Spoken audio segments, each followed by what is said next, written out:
Paranormal Karen, she's so spooky. Paranormal Karen, funny too. Paranormal Karen, she's so spooky. Oh, and did I mention she's funny too? Yeah, cha-cha-cha. Sitting here with my friend April. April, tell everybody where they can find you. And we do readings for each other. Yes. And your Instagram is April Readings. Okay, and plural. It's Eckfeld. Well, my name is April Eckfeld. This is my good friend. What's your name? That's my good friend. What's your name? That's how memorable I am. No. It's April Readings. April, like the month. Readings, like reading a book with an S.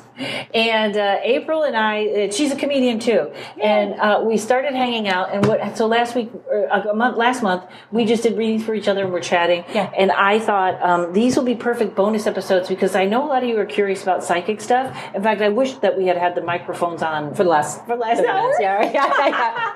But we're just going to leave them on. We're just going to chat and see what happens. And then when we do our reads for the others, we may click off. But so one of the topics that we were talking about, because April is from Puerto Rico. I'm half Puerto Rican. Puerto Rican. Yeah. And we were talking about curses. Yeah. Because my thinking I was always taught that curses are they can only work if you buy in, and they really aren't a thing, or they're very special people can do curses. So I've gotten so many calls about people that think they're cursed or ask me if they're cursed, and I find that answer is not good enough because something else is going on. So I have a book I'm going to look in. I think this is actually going to be a show, but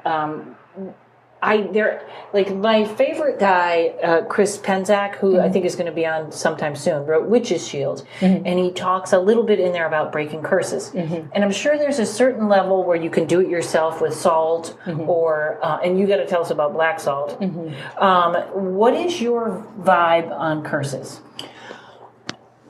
Stay away from them. Right. No, I mean, I have training, like formal training in psychic protection, and I've always been interested in psychic protection and psychic shields. And I remember before I even started doing readings for people a long time ago, I knew what it was to be psychically attacked. I learned about that from a boyfriend who was sort of like he was like a psychic vampire. He knew exactly how to get under a person's skin, and he was skilled at it. And I, at that time, was speaking with a psychic who told me, he said, "You've been psychically attacked," and he didn't really give me any tools. But the best tool he gave me was the words. Because now that I could name the thing, then I could start to research it. Right. And when you say you felt psychically attacked, what do you mean? You felt tired? Or I remember once I walked into a room of people and I instantly had a headache, and someone said, someone in there doesn't even know it and they're psychically attacking you. Walk outside and see the difference and then put up your protection. I love that. I love that because I think that addressing a lot of concerns and worries that people have about their psychic life, at the beginning of it is just noticing when does it happen, or what's going on, or who are you with when it happens, and like change it. Literally leave the room, stop the conversation, just see what happens, because nobody has more power than you do in the moment that it's happening to observe those things. And sometimes, in a reading, you can ask those questions or you can see those things, but it's so much more powerful. I think that when people come for readings, a lot of the time, they're really looking for their own psychic tools. Right. And you know what? This isn't going to be a bonus episode. We're going to make it an episode. It's already good. Okay, good.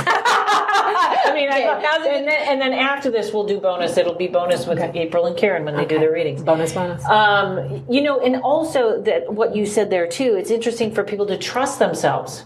Well, and this is like callback to use a comedy term. We did predictions on your show in the December 28th episode, Psychic Predictions for 2019. And I've been thinking so much about that ever since then, because so many of the predictions were about what was going to happen, what was to come. And I think all of us tapped into people's need to rely on their intuition more. And, how that is a form of psychic protection, really. Is just and Terry literally 2 weeks in, Terry, she said something about John Travolta, and then boom, there it was right in the news. Did that happen? I didn't track that. Yeah, I'm glad I'm saying it here because I wanted to give her credit on Facebook. I forgot. But yeah, it was him. He shaved all his hair off, and there was some big article about it. So but I was like, hey, Terry, there it is. Boom. So yeah. Because that episode was really, and I don't mean to diverge from the topic of the curses, but I do think there were some, I guess the reason it brings me back to that is because I felt like as like a really positive person,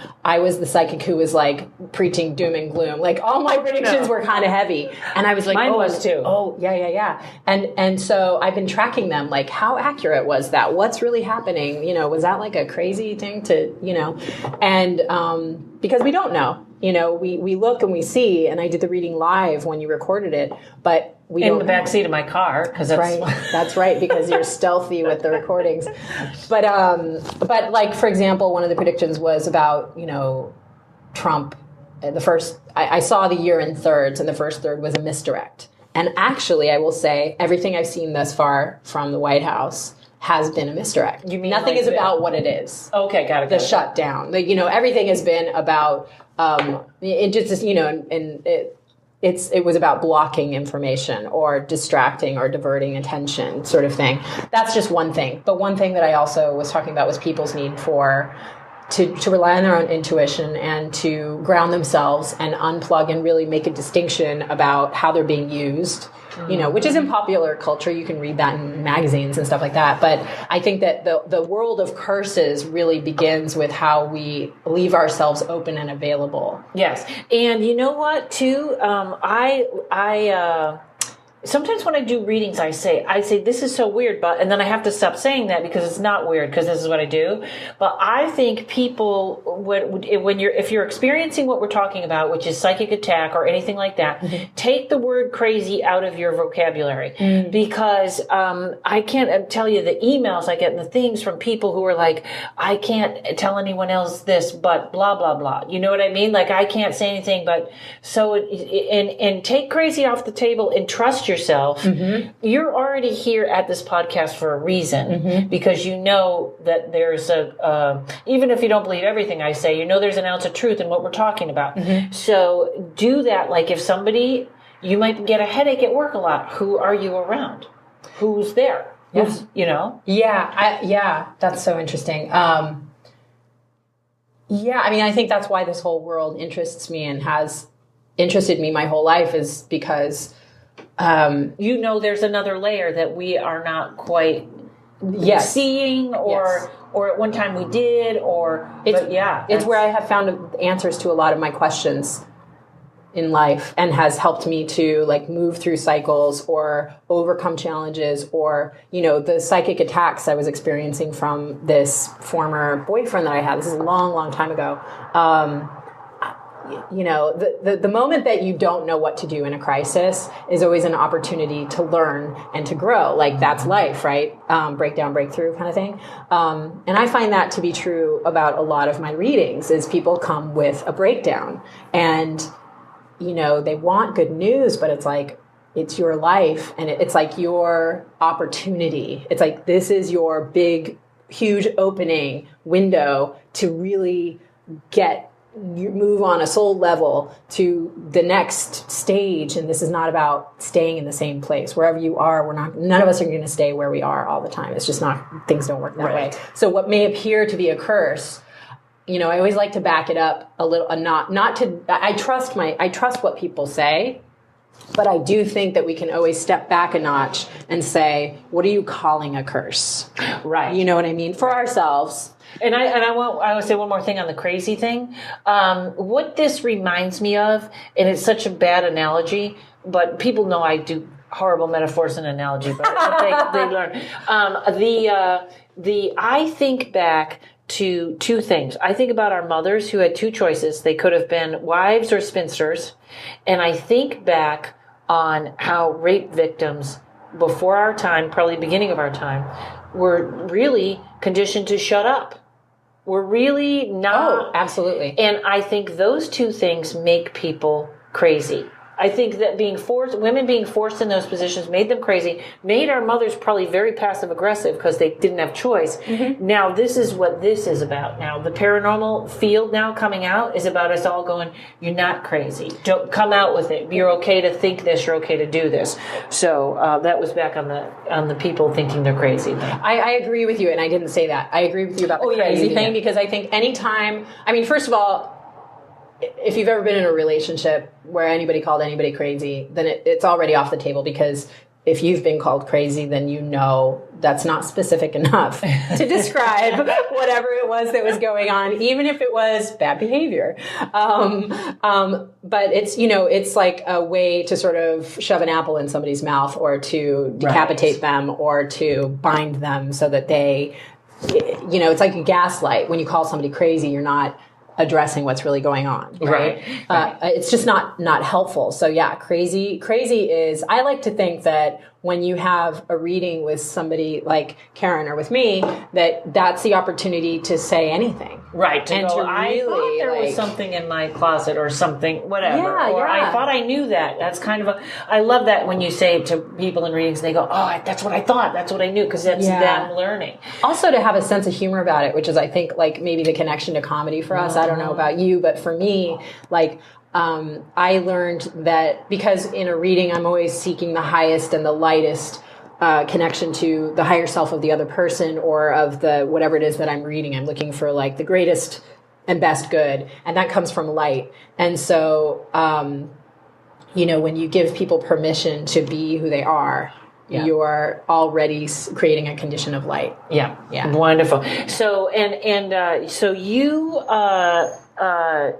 So you feel like, because I've always said curses are a lot of work. Most people in Los Angeles don't have the follow through to finish them. But I really do. I'm starting to change my attitude on that, and I think the word curse needs to be broadened. It's like, is that why you brought up crazy? No, I think that was another thought. But okay. you might. It may be in a similar kind of ballpark, right? Because curse can mean a lot of things. That's what I mean. It's not necessarily one person giving you the evil eye, or an ex that buried something in the backyard, blah blah blah. Although it could be that. But sometimes we're talking about people that might be a little more haunted, or things that are causing them not to live their free self, and they don't know it. Once they know it and they free themselves from that, it's a lighter energy. But you know what I mean? Does that make any sense? Yeah, I mean, I think to feel that you're being cursed is to feel that you're not free. Free to choose, free to say no, free to have, to be in your own space, free of unwelcome visitors. And free and bad luck. Yeah, bad luck. Yeah. You have no control over your future, and the car is going to go off the road. Right. Which is a great way to get your car to go off the road. Right. Is like, and that's not, again, like, it's a fine line between belittling a person who believes that they are cursed and someone and having a sense of humor about it, and being like, the thing that it's like The Secret, which is a whole other episode. Well, but we've already done transfer from reality, so everybody's okay. Good. We covered it with Jessa. Okay. Yeah. But yeah, it's like the whole manifesting thing. What you pay attention to is what you create. It's like you're not looking at the map you want to go to San Francisco from LA, but you're not looking at the map to San Francisco. You're looking at the side of the road that you don't want to get on. Yes. Where are you going to go? And I'm going to eliminate right now out of this conversation somebody, because I've had somebody like this that is not cursed, is making stupid decisions. And I had someone, and here's the other thing. This person contacted me 4 different times that she was cursed and blah, blah, blah, and this has to happen. And she might listen to the podcast, so I apologize. But I gave her an email of someone to talk to, and twice she lost it. And then the third time I said, move. Yeah. If this is this place, move. Yeah. And I haven't heard from her since. But to me, it's like, if you're really convinced you had a curse, and I gave you that email would have been sent. If that was me, that email would have been sent. You know what I mean? Yeah. And I don't even know if I gave her the right answer, but to come back 2 months later and go, I lost it, means you're not serious about what we're talking about here. Yeah, that makes me think of 2 things. And this is going to sound like somebody's parent talking, but it's like, are you willing to be responsible for what it is you have? Right. Because in a world of real power and possibility, we create we create. We're creating our lives. And we're attracting things sometimes unconsciously that we don't want. And then we have to confront that, right? Right. But the tools live inside of, like, freedom lives in responsibility, taking responsibility. And then the other side of it is... we'll take... now I'm going to take responsibility off the table, and we're going to look at the other side of it. Right. Like, in a world where, you know, you say you're committed to this, but then your life looks like that. If you really related to your true commitments as what you have, then it's challenging, it's bold, it's courageous to do that, to look at the world that way. But that gives you access.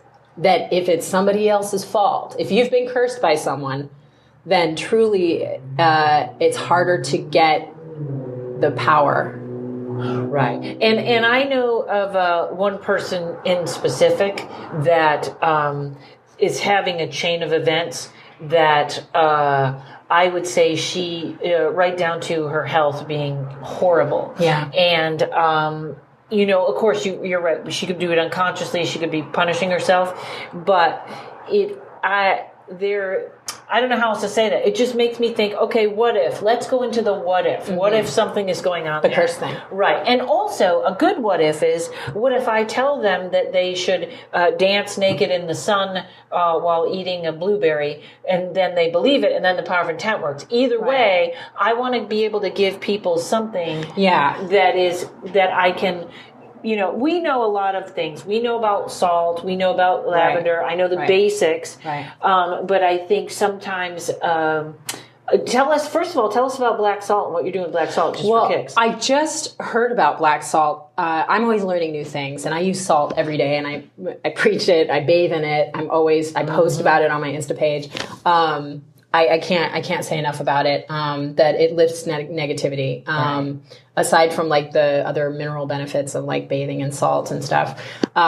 But salt has been known to be a protective tool. You can use it, you know, you can put it in the corners of a room. You can, you know, sprinkle it around. You can keep it in your car. You can bathe in it. Sea salt. People talking about sea salt, not Epsom salts. And people know I had a book in it for a while. You know what I mean? That's right, because you were talking about used books, which is a whole other conversation. And also, just as a ghost hunter, we have used it to seal houses, and you got to make sure everything's out before you seal it. That's why salt lamp. That's why I'm bigger with a salt lamp, because a salt lamp pushes from the middle out. Right. Well, I mean, instead of healing a house. Right. Sealing a house with salt, when you seal it around in a circle, you got to make sure it's open. Otherwise, you're locking things in. Right. Right. And you can do that without salts too. Right. Like, there is, you know, protective things that I do in a space where, I mean, I'd like to protect a room anytime that I'm going to do a reading in there, because I want to give permission to the animals, the plants, the person, and their protective guides to be there in the reading, and my guides. Right. But I don't want, you know, the whole mariachi band from, you know, I don't want everything to come in that can. And for me, in particular, in my living space, where I only do, you know, readings with people that I know really well in my living space. Otherwise, it's remote, or we go to another space to protect the space. But salt sort of has some capacity to help protect. But I really think when you can, like, verbalize it, you know, and see it and visualize it, it's also better. But black salt, I just learned about it because I have a situation with a neighbor right now that's bothering me. Let's put it that way. And he's just, like, not very mentally stable, and he's been harassing women in my building. Otherwise, it's a very safe building unless he's emotional and irate. Yeah, the call's coming from inside the house. It's not the outside, it's inside. Okay. Yeah. And so I was looking for, you know, I'm burning a black candle. I created intentions surrounding the candle. And your intention with the candle is that it soaks up negativity. Exactly. Burns it out. Okay. Yeah, that's why the black candle. Okay. And I have my black tourmaline stone, and I'm wearing one today, and you know, I'm doing all of my cleansings. I did a salt bath. I smudged the space, all the corners, all the areas. And then, but my space, everybody who enters my space knows that it feels amazing. And no matter what's going on around it, it's always like a sacred space. So what I noticed about what's happening was it's outside my space. It's the passageways to my space that force me to cross his path. And he's got all kinds of negative, crazy stuff going on. Right. Oh, there's that word.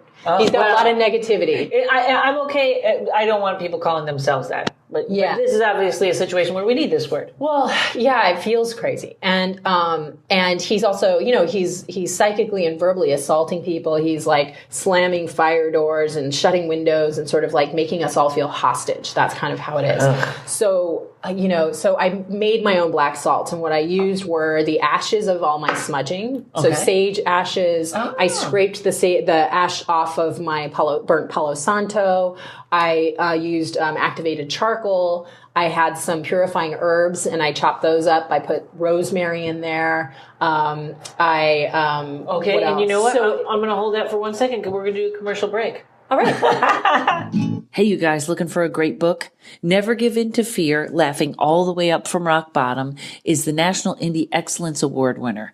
This critically acclaimed, funny and dramatic memoir describes an emerging stand-up comic's drug-fueled descent into the underworld, escape from human traffickers, homelessness, and ultimate redemption. I promise you guys, this is going to be a movie someday. It's one of the most inspiring stories I've ever heard. And after I read the book, I bought 20 copies and I sent it to my friends, who then bought 20 copies and sent it to their friends. And if you have not yet karmically received your copy, go to martymac.com and order Never Give In to Fear. I cannot say enough things. You guys know. I don't read. I read this book. I picked it up. I could not put it down. Never Give In to Fear, Laughing All the Way Up from Rock Bottom at martymac.com. martymac.com. Okay, so we're picking back up. Okay. And so when you are making this black salt, is this a recipe or you... This is the first time I've done it. Okay, and somebody told you about it? I'm going to get better at this. I'm just like, I'm starting to realize that I need to be an alchemist. You know what? This is where I am too. Yeah. And I need... not to go from black salt, but I have been cleansing around here using a lot of dragon's blood, and I finally found it. And thank you everybody that sent it to me. Yeah. And then as you can see, it's almost like I'm turning into a store. I found it on. That's what I'm talking about. Is like it. We should do this store. We should do this because these tools are really helpful and very. It's like, what do you do when somebody feels that they have a curse? Right. Back to the original question. And so I had a reading the other day where somebody wasn't necessarily feeling cursed, but similar type stuff. She had a concern about someone showing up in her space. And I gave her all the tools that I have to raise her vibration and to claim her space. And it all touched on a reading that she had done with me. And, it was very good, but I was like, what more is there? Like, what when you actually do see that there's a curse or some sort of like really dark energy and those tools are not working for the person. Oh, okay. It's almost like what's an interventionary type thing you can do without doing like an exercism. Right. I don't want to be an exorcist. Yeah. And I'm going to go back one thing. So did you improvise this salt, or you took your salt, you took your ashes, which were blessed, you took some charcoal, which that's the same charcoal that I burn resin with, correct? Right, Just resin. Because Purifying. Charcoal absorbs negativity, right? Yeah. Also whitens your teeth. Did you know that? Yes.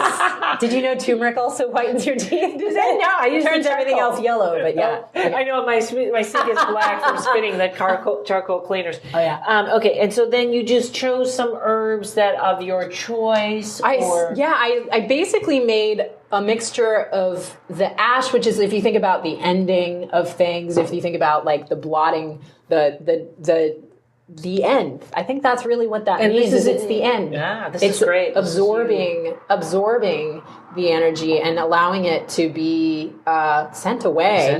Like my intentions with that candle, and even with this neighbor who is kind of a monster, his behavior is just monstrous. Let's say he's got potential to be a saint. Who knows? But my intention was to send his energy back to him so that he can find healing, so that he can feel good, so that he is not compelled to harass other people. And also to eliminate all blocks in the passageways energetically to my space. Okay. Because those are common areas. I don't generally create rules about areas where other people have to pass through. That's, I think that's like interference, Mm-hmm. But at this point, it's sort of calling out for that. So I was like, what can I do to honor my own values and principles and at the same time, like, clear the hall, get this mess out. And so you make the black salt, and then the herbs. You just use little rosemary, rosemary. I mean, purifying herbs. You can also use camphor, which I hear you can buy at Home Depot. Like is that the eggshells? I don't know. I haven't done it yet. Is it white? I don't know. All I know is that you can pour salt in a pan with I forget what. There's like an oil you can use. See, you're gonna follow us back after that. Follow up after this because we'll have the answers. But there are rituals. Oh, alcohol. I think it was like alcohol that you can use. What's it called? Like a wine? Pure alcohol. No, it's grain alcohol. Grain alcohol with salt in a pan, which sounds dangerous to me. And then you put the camphor brick on the salt, and then it acts like a vacuum. Oh, okay. To remove all the negativity. Okay. I didn't go that far because I didn't want to set my building on fire. Right, but you got to be ready for that. yeah. I'm already it would get rid of the problem, but it would also get rid of the building. Yeah. I don't want to get rid of the building. And then I threw the salt at the guy's door. He won't notice it because it blends in with everything, and it's not like. And does the salt actually turn black, or it's just a mixture of stuff? My salt was gray. I think you can turn it black, but it probably is more likely to be a dark shade of gray. But it's not about tinting it black. Oh, it's just all the materials that you're using are symbolic and meaningful in that way. And you got to write a book. Okay, so you left it at his front door. I sprinkled it through the whole third floor of my building and down the stairs and at his door. And it was literally like, bless these people and bless all of us and give everybody's energy back send it back where it belongs. Because right now people are invading each other's energetic space. Right. And everybody's scared. So it's bringing in a different energy. Yeah. And so I'm very interested in this black salt thing because I've got the raised vibrations. I'm experiencing like the joy and pleasure of all of that and giving it away, and everybody else is doing it and everybody feels good. But when you have this curse conversation or you feel like something bad is happening to you or something's coming at you, what else is there? How do you deal with like real dark energies? Right. And you know what too? Always my favorite is the mirror. The mirror, but I don't know if he's next to you, but like if you have a person right next to you that you put the mirror facing the psychic them. Mirror. No, I put a mirror on the wall. I put it facing them, and that reflects their energy back to them. That's feng shui. Oh, okay. I do that with the too. back. Okay, yeah.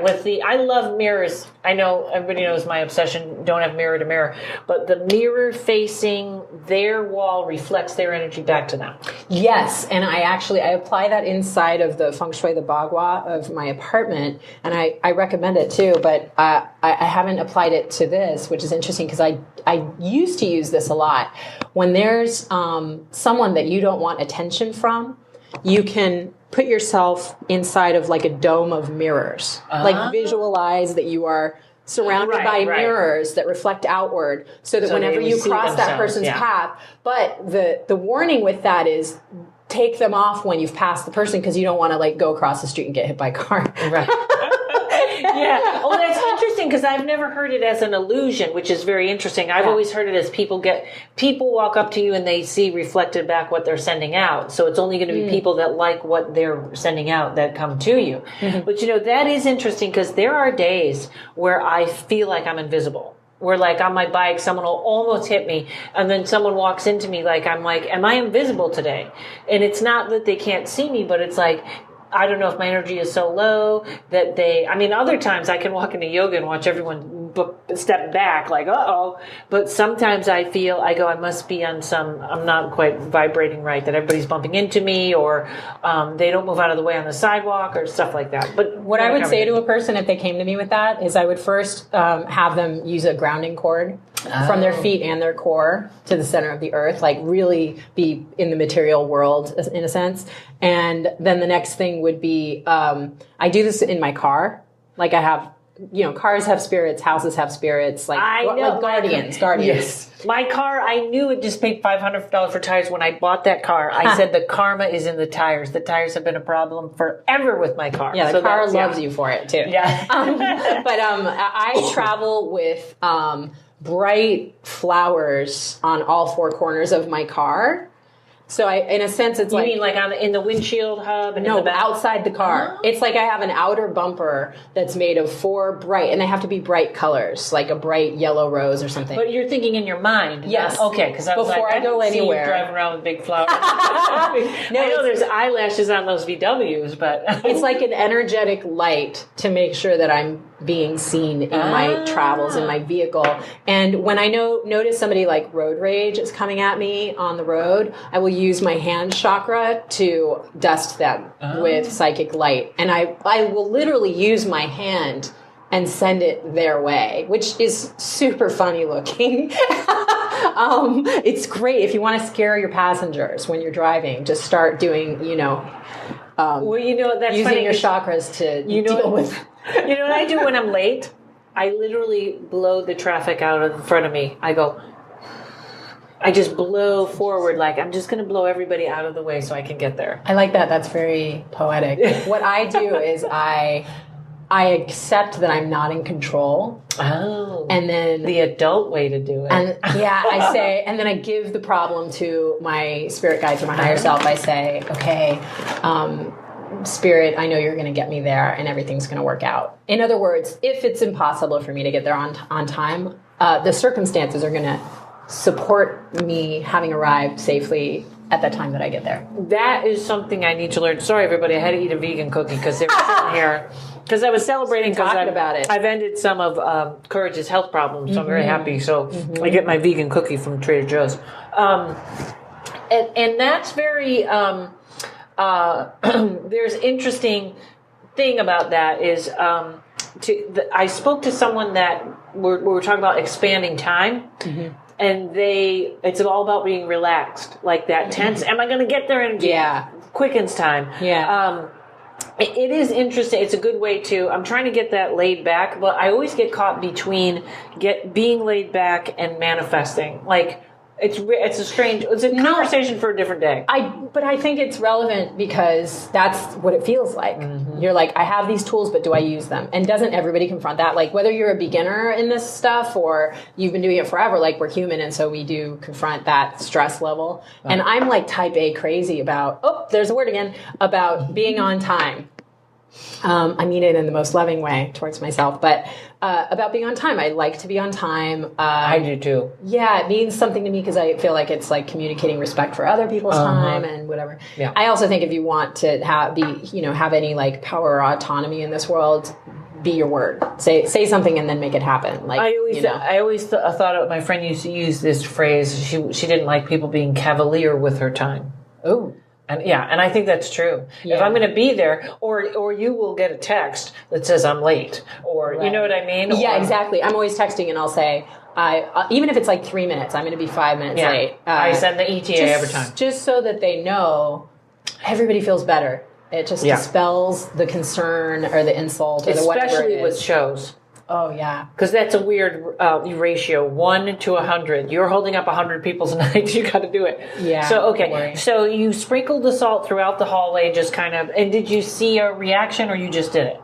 Well, I did block his texts. So I wouldn't know if anything's happened there, but it has. You feel better. It remains, it remains to be seen what'll happen with the building. I mean, I'm just keeping in my intentions sending healing that way because I know that will benefit me. For selfish reasons, I'm sending him healing. See, we should do a podcast called Good Witch, Bad Witch because I would be like sending them out the doors, getting rid of everything. Well, I think that's onto something too. Okay, I feel like I'm dealing with a bully. Which is a little bit like dealing with a curse or dealing with someone who has sinister intentions and maybe they are practicing some sort of witchcraft and they're, burning your hair with like a... Plus, when someone is crazy like that, their aura is compromised and I mean him, I'm okay using the word with him. Someone's doing that, their aura is compromised and they are inviting negative energy. He's inviting negative energy in. That's why healing works. In every form that, we can use it as a metaphor for the world, but when you send light and healing, you make things better for everybody involved. And if the person is antagonizing you, they are antagonized themselves and they are antagonizing other people in the environment. So it's like you address so many issues with the energy you're going to spend anyway. If you're going to fight this thing or if you're going to ignore the thing, either way, it's like some things you cannot ignore, right? So I like to send healing. And we'll see. I mean, I can follow up with you, but... No, it made you feel better, so it's done what it's supposed to do. And I feel like it's only steps away from it really doing something good. Here's how it made me feel better. I'm not focusing negative attention on him anymore. Right. So it's not using my energy to do something I don't want to do. It's just not what I want to do with my day. I can't get along. I can't focus on my work. I don't like myself when I'm hating someone. You know what I mean? And that's not to say that I'm not willing to confront the fact that he's being a bully and he's toxic and his behavior is inappropriate. And I have told him all these things. But this is, some bullies only respond to bullying. See, yeah. And I'm unwilling to be a bully with him. See, and this is where I say, you're a light worker. I'm a medium to dark light worker. Mm-hmm. I'm in between there. And this is where it goes back to being so funny to people telling me that I'm the Orion alien. Just the more I read about them, because I get very, in fact, it's almost a funny message. I got kind of upset with my car people when they didn't have it ready on time. And I said, well, in a text, maybe it didn't sound as bad as it was. I said, well, you guys want to pay for my Uber tonight when I go to my show? And they said, sure. And I was like, okay. And then, so sometimes I have a very powerful anger side that gets shit done. It's not good. No, it is good. It can be dark, but... I went in and I took the guy's hand after he finished my car and everything, and I said, I am a bitch to work with, but I will give you the 5 stars you need, because my car place, survey, I fill it out every time, and I only fill it out positive. I don't rank on anybody. Yeah. And he was like, oh, thank you, but I'll be the first one to go in there and go, I'm a tough customer, but I'm going to give it back. But there is something about, and it was funny because you were the one that said, you're a captain or a warrior or something like that. Captain. But I get very, it's not just and I don't mean if somebody were to jump me in the alley, I would be surprised and I probably wouldn't be this. Right. But when I see someone being bullied or something going wrong, I step in I think I'm the giant, I think I'm a giant that's going to, and I have scared people with you will not. That's what I do with me. I think maybe I'm medium to dark. I did where that I with feel this guy. The rage, I can pull up rageful forces that will scare people. I do that, and I did that yesterday with this neighbor, and he was shocked because in 4 years that I've lived there and he's been abrasive, I've never done that. But the reason I've never done that is because once the rage comes out and I focus it into appropriate language and get the job done, that's what it's for. Captain Rontowski. Captain of the bully. Then it's like the kickback, It's like when you fire a gun, which I've never done before, but I guess it kicks back at you. Yeah. I feel like the force of that rage makes me feel toxic. That's the reason that if I have to do that, if I'm driven to that point, which I was driven to this point because I recently set an intention and did a whole ritual surrounding reclaiming my throne. And no queen's going to tolerate abuse of tenants and children in this building. And everyone that uses the word crazy on themselves, all the women, especially more so than men, please replace that word with a queen. I love that. I love that. Yeah, I mean, it's not really my word, but one of my spiritual teachers, tangible, real in this life, Vedic astrologer, gave it to me, and I was like, okay, I'll try that on. And so what I've noticed because of that is that everything inconsistent with me sitting in this place of authority in my own life and space, I can't ignore it because I wouldn't be doing my job. I would be a disservice to myself, and I'd be stepping off the throne. So it's I gave myself an assignment and now I'm accepting it. So after 4 years of tolerating this guy, now I had the first real conversation I've had with him, and it was a pretty clear statement from the medium dark. It was this is not going to happen. This is how you've been inappropriate. This is how you've misbehaved. This is how you're hurting yourself too, by the way. And this is what's, it was very businesslike. And the next step is the black salts and the rituals. And then next action from him, I call the police. Boom, That's what you do. Captain's giving you a stripe. That's very. You know what's funny? This is now we're off topic, but I think everyone's enjoying this. So this is going to be. We're going to do conversations with April. This is going to be our bonus episode whenever we do this, whenever we hang out. I think it's great. I love it because this is like great for anybody who's interested in the psychic world. These are oral traditions. Everything gets passed through, your teachers and conversations and finding people that you can trust, which is why I love you, Karen, so much. We trust each other immediately, don't we? Yeah. Didn't she say we were going to be like, I forget who it was, Oprah or someone spiritual, like whatever. Anyway. But yeah, like I feel like these conversations is where you pick up little things that you can really use, and you test the stuff out that works for you, and always like discard the rest because not everybody's into everything. Right, salt might not be. I like visual. I like hands-on things, and it's funny too because everybody. I think people must have heard the 2 episodes I did with Jessa on transurfing reality, and what's funny is. This is what I think of January, because folks, we're taking this in January. I'm back. We literally went through this whole thing, and it was beautiful, and it was clear, and we got it. And the next day, I got that lesson in my face, and I failed. Like and so it was like, okay, that's January. But that's when they talk about stride in January. I keep telling people 2018 was called stability. What was left after the earthquake is what was stable. 2019 is about stride, taking that leap, big lessons. And it was like, there it was. I said it. I get it.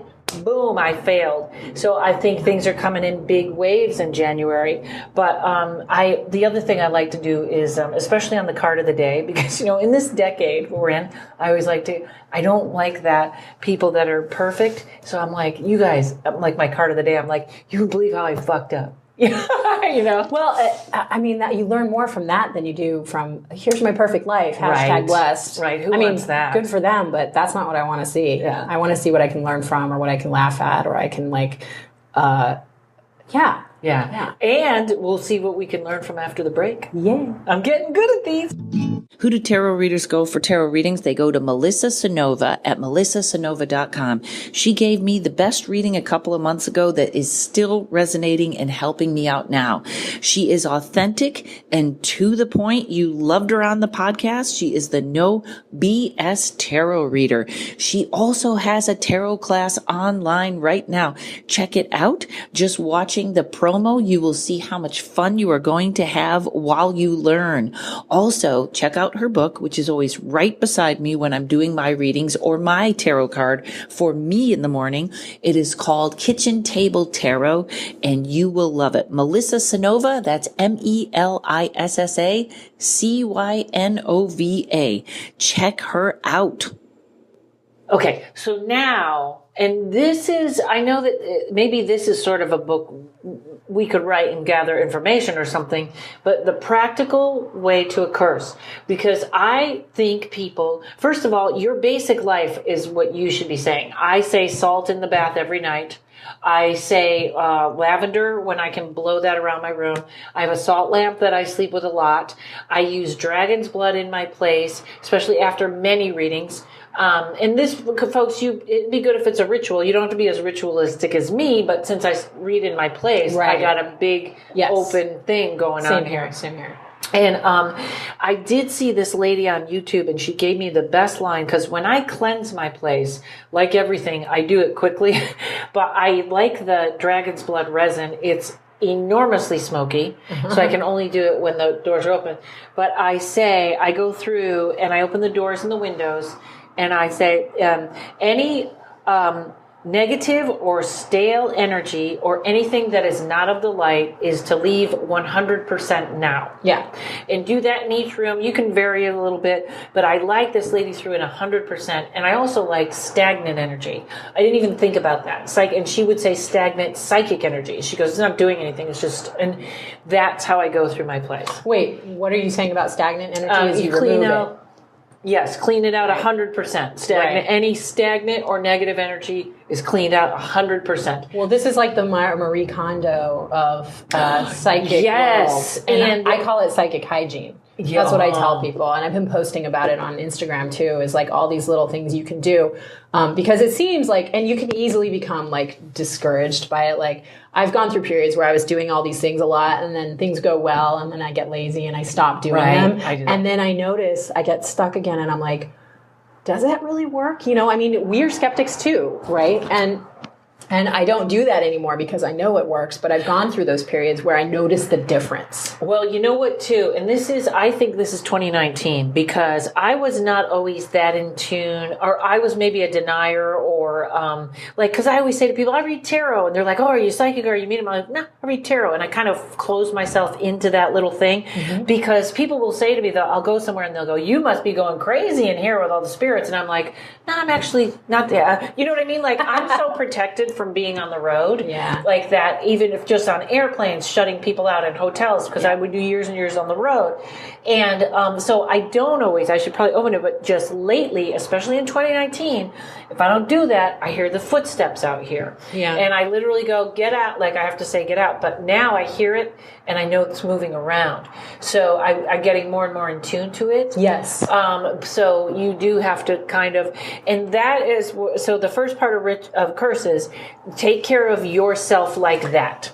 Right. I'm glad you said that because that I feel is the biggest service that I can provide for a person who feels that they've been cursed. Because if you feel that you're cursed, your attention is in a state of worry or concern, and you don't feel your own energy separate from others. You feel invaded in a way. And so the loss of control. Yes. And it's literally, it's like someone being in your body or something that's not welcome, which your house is a symbol of your body in a way, right? So my body, everything's shoved in the bedroom.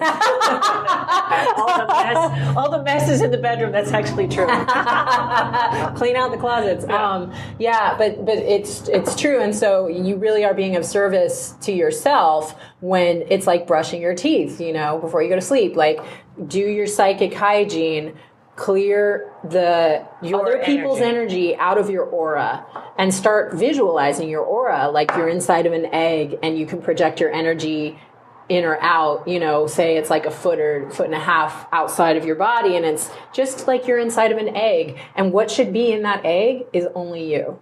And do that, folks. Last night I did a show in a bar, and when I walked out, I was like, oh, God, you know, do that when you come out of bars. Okay, so our first lesson in curse is take care of yourself. This practice makes it harder for anyone to put their energy on you. That's the point. Because it's like layers of paint, a little today, another. It's that. It's being the bigger energy because you are the captain or the queen or the authority of that space. It is also noticing. So you can come to a psychic, and I don't think there's anything wrong with asking a person that you trust who is skilled in this stuff to say, do you see something? You know, and get validation. But it's great when you notice it and you just know it. You're like, something's in my space. And then having the tools but that first tool is really knowing the difference. And how you know the difference, how you know if someone's in your space is because you know what it's like when nobody's in your space. Right. And that's the practice of the meditation and the visualizing your aura and doing your cleansing and your salts. Yeah. And if you are afraid, don't be afraid to call in Archangel Michael. And also, I've been known to get up in the middle of the night and yell everybody out. I've been spooked a few times. I've definitely had visitations that were unwelcome because there were times in my life that I was more vulnerable. Right. That's when it usually happens. Right. You know, and I will picture Jesus, just literally the face of Jesus, because as a little girl, that's what I was taught. So I go back to like old I'm not stuff. quite a good Christian at all, but I was given, and I'm sure, I believe Jesus was black, but I was given this visual of him. There's a lot of evidence to suggest that, yeah. But I go with the one that works and comes up in my mind quick. And I'm okay with God as the old man with white hair, even though he's probably not. But it could be a sheep with rosy pink cheeks. Right. If it lifts your energy and it makes you bright, suddenly you're not in the dark. Yeah, whatever it's like being it scared is. of the dark, Right. Turn on the light. I had a dream once. This was years ago. I had a dream when I first really started meditating, and everything was kind of coming at once. And I had a seashell rang, and I picked it up. And the other end, I hear he goes, "Karen, this is God. What did you want to ask me?"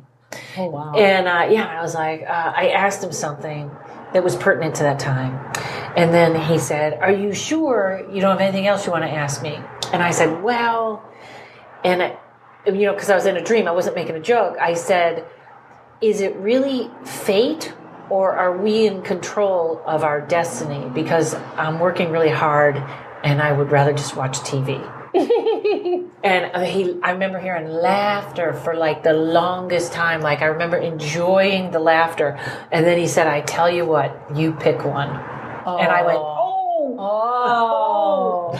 So I remember that was my seashell. So get a seashell. Maybe you're talking to a seashell. But anyways, okay. So this is sort of back. We're talking protection again of that. Now, let's say we're doing all of this and still we feel someone has just thrown an evil eye at us or something like that. This happened with someone a long time ago that I did a reading for, actually a personal friend, and she was really haunted where she lived.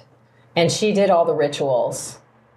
And in the reading, I said to her, the best thing would be if you could move, Right. But she had lived in this apartment for a really long time. And this is a haunting, not a curse, or something that's around. She felt her. like she was cursed. Okay. So she's Latino. We tend to think in those terms. Well, yeah, and I think something like that can steal your energy and make things go south. So it can be the same line. Somebody you might feel like you're cursed and you might be haunted. Right. And she did the rituals and everything, but really the next thing for her was a big life transformation, and she did not see how that was all going to be possible. So it wasn't like a strong likelihood when we had the reading. And within, I think, 6 months, she bought her first condo. Wow. She couldn't have been happier. She had 2 rescue dogs, and they were happier, and things started to come together for her. But part of it was because she was willing to even imagine the possibility of what's better than just getting through this. Right. What's better than just not being cursed? Like, what's the great, if you could see from a bird's eye view what's happening in your life, and what's the bigger picture, where's the map? Like, what would you like to see or be doing? That, that's again, folks, that's that conscious choice that we talk about, where are you first person shooter or are you watching the game? Right. That's where you can take your life. Okay, you said she did all the rituals. What would be the rituals? She, I got her a black candle and a white candle. Okay. She burned them. She started smudging. She was using salts. She got crystals. I have, stones and crystals all over my place too. Although I wouldn't claim to be an expert about them. I seek, to learn more about them, but they make me feel good.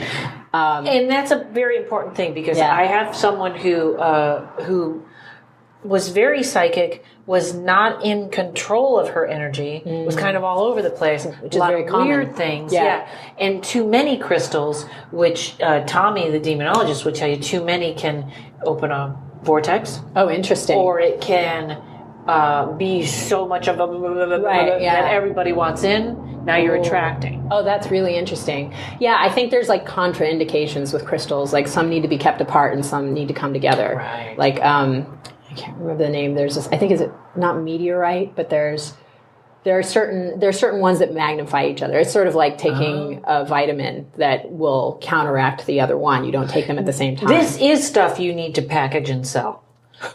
You know what? I am not a huge crystal person. I stick with selenite because that's what my friend Robin is big on. That's this. Someone gave me this, but it's this here, and then I have some other ones. But this is the one I just got into, which is in my ear, and is another one. It's Russian shugnite. Oh, I haven't heard of that. It's literally, they use it to absorb radiation. Wow. So it's not just a crystal, like it's a science thing.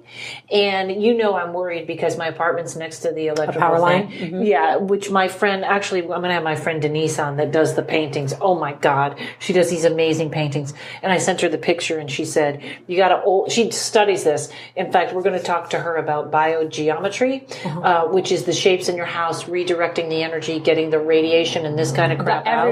Everybody who lives in a city needs to hear that. Yeah. And she said this is, and I looked it up on the internet, and it's called Russian Shugnite, Shugnite, something like that. And and I was like, good, that and a whole bunch of, what is it, that I take all the time? It's the seaweed. It's in the... Oh, chlorine. No, not spinola. That was the guy on... that was Sean Penn's character. Spicoli. Not Spicoli. Spirulina. Spirulina, that's it. Spirulina yes. and turmeric. Those are my... Is it turmeric or turmeric?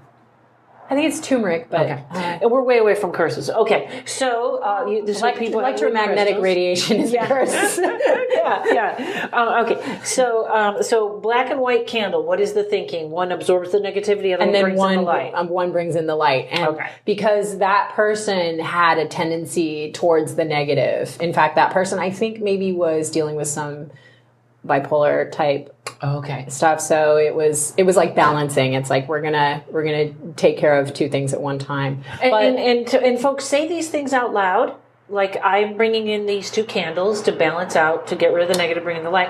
And you know what? These are things you can absolutely have on your desk at work. You don't have to light them. They still work with intention. What I do is I take an index card and I write down my intentions for that particular candle. And then since I don't want to burn down the building, I only light it when I'm at home. I mean, what a lot of ritual practices say it has to burn out. You just keep it burning, but that wouldn't be safe, right? So what I do is every time I light it, I refresh myself on the intentions I originally set for that candle, and until the whole thing burns. And the other one, I know people said don't blow out candles, but you kind of gotta. I don't have one of those little things that. The little thing that taps it out. Right. I've never heard that before, but this is how you learn. Also, if you are I know we're a little far away from curses, but still we're breaking up this energy. The other one is like a singing bowl.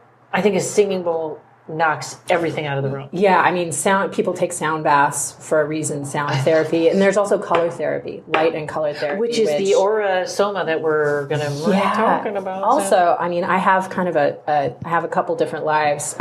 One of them is in the design world. Oh. And I'm very, very influenced by color and light and space. I actually believe that beauty does improve your life. If you can surround yourself with what it is that you feel you've determined for you. I'm not saying there's a standard that Vogue set. That's not what I mean. What I mean is it makes you feel good. If you like a carnival atmosphere, have a carnival atmosphere. Yeah. Well, that Marie Kondo thing about getting rid of just having things that bring you joy. Yeah. I just went through all my clothes. I know she would did say you do it? I just left 3 bags of clothes. Did you watch her show or read her book? I listened to the book on tape a while ago, and I think I've done it twice. But so you liked it? I loved it. Well, that idea, and I just left 3 bags of clothes at there.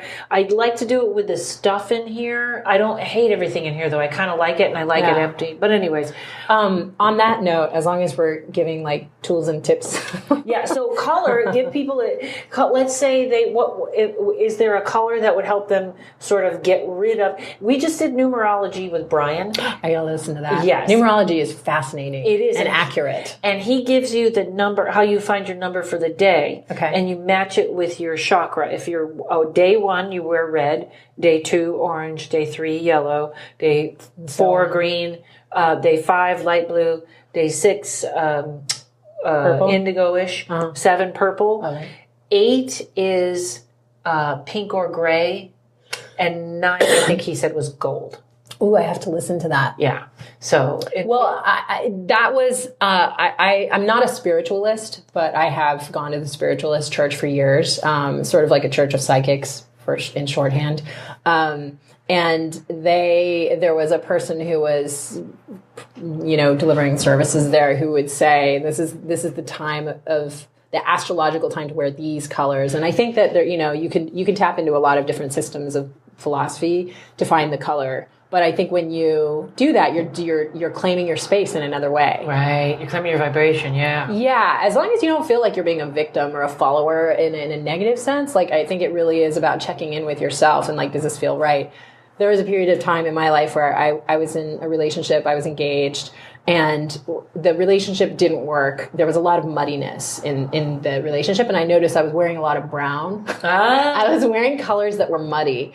And so I moved. That was sort of like the breaking point is I moved to a new space by myself. And in that space, I did not have anything that was not crisp and clear and bright. Everything was like Kelly green or, cherry red or royal blue or sunny yellow. And I know that sounds very romper room, but it worked for me because my environment reflected how I wanted to feel and what I wanted to attract. It was clarity and precision and brightness. Wow, that's interesting. Because the only thing I don't like about this part is the beige walls.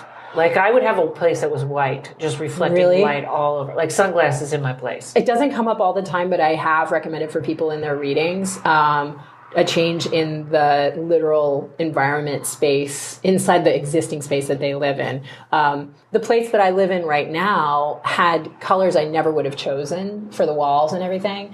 But I liked it because my commitment at that time when I moved into this space was to not drain my energy trying to nest in this space. I wanted my life to exist outside the space. Right. And so I accepted it. And it was bright and cheerful. And then I chose furniture and textiles that were very soothing and calming because I had been through a lot of stress at that point.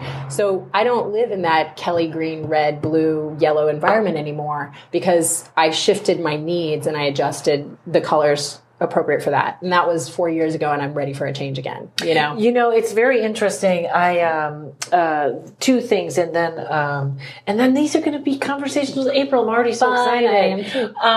It's so funny what I remember on stage. I think it was last year. I decided to stop with the black, although I do like how I look in a black turtleneck. Love black with no sleeves. Yeah. You do look great. Thanks. I've seen it. But I love the sleeveless turtleneck. I love it. I'm going to start ordering them in all Pasadena colors. Playhouse episode of Paranormal. Oh, Karen. yeah, that one. I was like, that looks great. I knitted that one, but but the only thing is that yarn was so hot. It's very hot. I got to figure out how to do that in lighter yarn. But that's what I like to wear. But I made a conscious effort because I was thinking in my career, I had a closed down feeling. Like, I want to do my show. I don't want a lot of excess, which, our business is about schmoozing. So you're already kind of cutting people off. I just want to do my show and go home. So you're already kind of cutting off. So I made a conscious effort to go with color. By our business, you mean comedy? Comedy. Yeah. And I kind of like this lady, Sweet Pea. I have all her clothes. They are weird material. They're very bright, and you can crumple them up in a ball and they don't wrinkle. Great for traveling. The road. Yeah. But I'm not in love with them, so I'm looking for my new thing. But I know that making that not just making that conscious effort to dress brighter, but I have this year tried to make sure I looked good. I don't care. You've seen me on stage with did she just get out of bed? Karen always looks good, but yeah, Karen takes care of herself. Yeah. But that was like a conscious way to change and sort of come out, and it kind of happened. Yes. Well, part of my design life is I was a fashion designer for 10 years.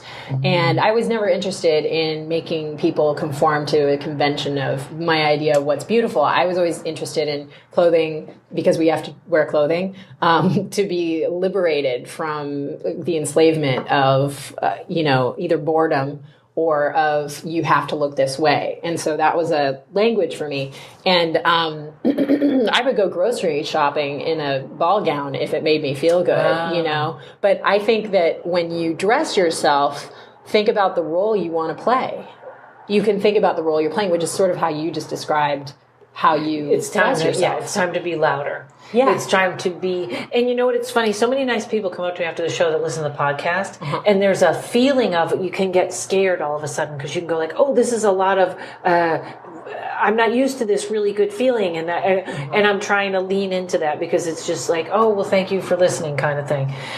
It's a very interesting thing that I'm bringing something to you, because we were talking about, I don't watch horror movies anymore that much because now that I'm in the field, those images are too much for me. Although I did like how there are some I like. I will watch them during the day or something like that. But I can't. I used to watch them and fall asleep during them. And really, I think there's a certain thing with horror movies that sometimes when people have so much fear, they watch those constantly as sort of a flushing. Like I remember, I used to watch them all the time. Something from it that they need. And I remember a long time ago, if I didn't watch a horror movie for a couple of weeks, I had nightmares, and then I'd watch the horror movie, and it would like dissipate that. That's interesting. Yeah, but I hate romantic comedies. I hate them. I hate them. I have very little, my life is full and it's okay if I meet somebody, but I'm not out there for it. But I've had two gentlemen who are really my cup of tea back to back. Now, I don't think they're interested in me, but one, the other night I was like, what's going on here? Well, this is like something's happening. And I thought, if you want this, surround yourself with those kind of movies, with that kind of vibration, with that color.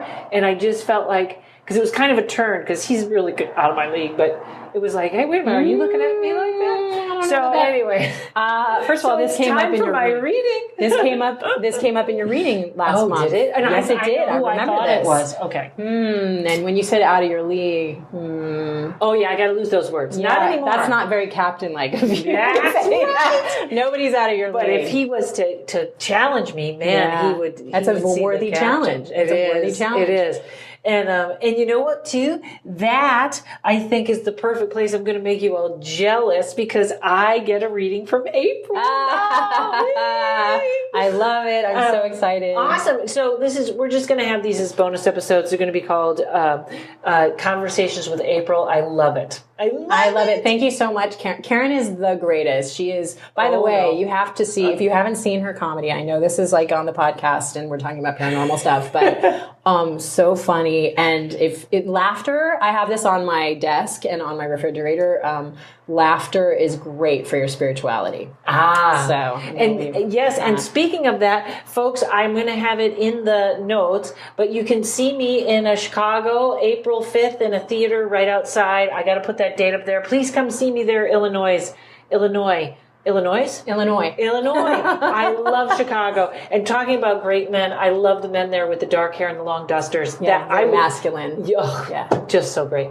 So I'll see you guys then. I think that I am in March, so you missed me in Vegas. If you want to, you can advertise on this podcast. Please leave me 5 stars or whatever you think. Please leave me a review. I would appreciate it. What did I forget? You can get a reading from me at karenrontowski.com or paranormalkaren.com. You get a reading from April at Instagram. I'm April Readings on Instagram, and you can find me at aprilreadings@gmail.com. And those are the easiest ways. You don't have to be an Instagram person to find me there, but you'll find all my contact there. And you can always email me and just say, I want to get a hold of that lady. How do I do that? Yeah. And folks, please keep sending me your conspiracies, your ghost stories. I got a Mothman one coming up. Oh my God. A Mothman, and someone sent me a follow-up to my, is Alexa working for the CIA? Thanks, everybody. Thank you.